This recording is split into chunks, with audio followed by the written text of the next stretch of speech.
The first time Margaret Hale noticed the child, it was because her polished heel slid on a smear of spilled juice outside the executive conference room. And for a split second, the woman who ruled boardrooms with ruthless precision felt the humiliating fear of falling. She caught herself against the glass wall, heart pounding, anger flaring before reason, ready to summon someone to clean the mess, ready to remind the building who she was. Then she saw small fingers clutching a paper towel, a toddler sitting on the floor with wide, uncertain eyes, and something inside her stalled in confusion. What would you have done in that moment if you were her?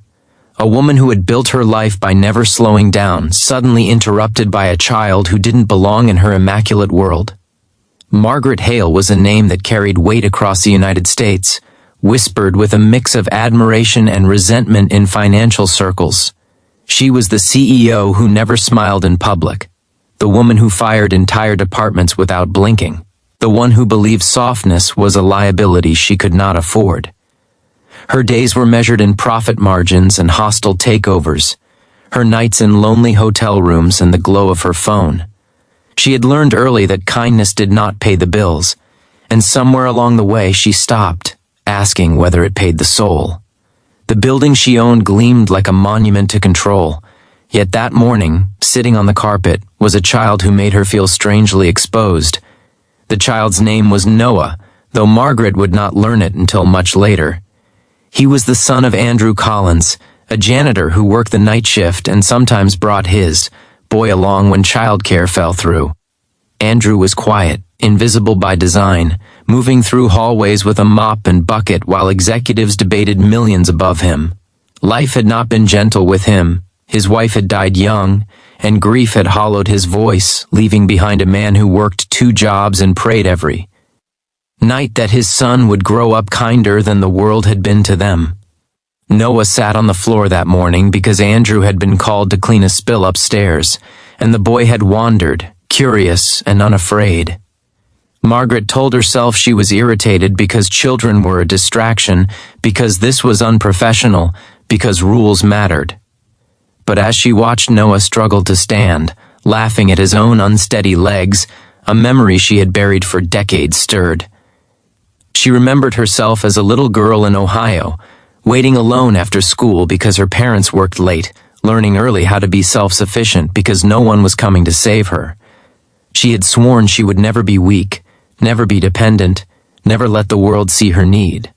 Looking at Noah, she wondered, if you were in his place, small and trusting in a building that could crush you without noticing, would you still reach out with open hands?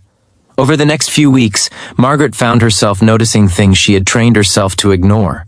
She saw Andrew's slumped shoulders as he emptied trash cans, the way he avoided eye contact with executives who passed him without acknowledgement. She noticed Noah sitting quietly in break rooms, coloring on scrap paper, his presence a soft contradiction to the sharp edges of her corporate life. The building felt different now, less like a fortress and more like a place where real lives brushed against her carefully controlled world. This awareness unsettled her. She had spent years believing that success required emotional distance, yet something about that child's quiet resilience began to chip at her certainty. Margaret's own life, stripped of its titles, was painfully empty. She ate alone, slept alone, and celebrated achievements with silence. The accolades on her office wall did not keep her warm at night. She told herself this was the price of power, that regret was for people who failed, not for those who won. But watching Andrew bend to tie Noah's shoes, before leaving for the night shift, stirred an ache she could not name. It made her question what she had sacrificed to stand where she was. If this were your life, would you still tell yourself it was enough? The turning point came on a winter evening when a snowstorm shut down much of the city. Margaret stayed late, finalizing a deal that would increase profits but result in hundreds of layoffs. As she stepped into the dim lobby, she saw Andrew sitting on a bench, head bowed, Noah asleep against his chest. The heating had malfunctioned, and the building was cold. Andrew had nowhere to go until the storm eased. For the first time in years, Margaret felt the weight of a decision press on her heart rather than her balance sheet. She imagined Noah growing up learning that survival meant endurance without complaint, just as she had. The realization made her chest tighten with an unfamiliar pain. Margaret did something that surprised even herself. She arranged for the building's heating to be fixed immediately and opened a conference room for Andrew and Noah to rest. She didn't announce it as charity or policy, she simply acted. In the days that followed, she reviewed company benefits with new eyes, implementing childcare support and fair wages not as a publicity move, but as a quiet correction to a long-standing injustice.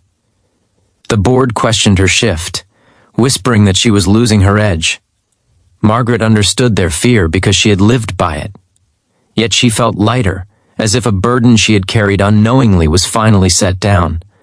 Change did not come all at once. Margaret still struggled with impatience, still made hard decisions that hurt people.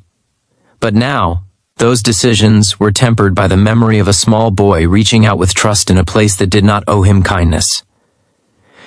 She began volunteering anonymously, funding scholarships, and mentoring young women who reminded her of the girl she once was. Andrew eventually moved on to a better-paying job within.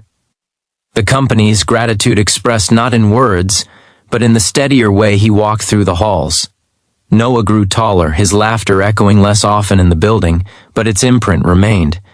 Years later, Margaret would look back and realize that her transformation did not begin with a grand epiphany, but with a moment of interruption, a child on the floor reminding her of what it meant to be human. The ruthless CEO had not been conquered by failure or scandal, but by compassion she had forgotten how to feel. And if you pause now and think about your own life, about the people you pass without seeing, you might wonder how many chances for change you have stepped over without knowing. Before this story ends, take a moment to reflect and share in the comments what part of this journey moved you the most and why it stayed with you. If this story truly touched your heart and reminded you of the quiet power of kindness and second chances, please like, comment, share, and subscribe, so more stories like this can find the people who need them most.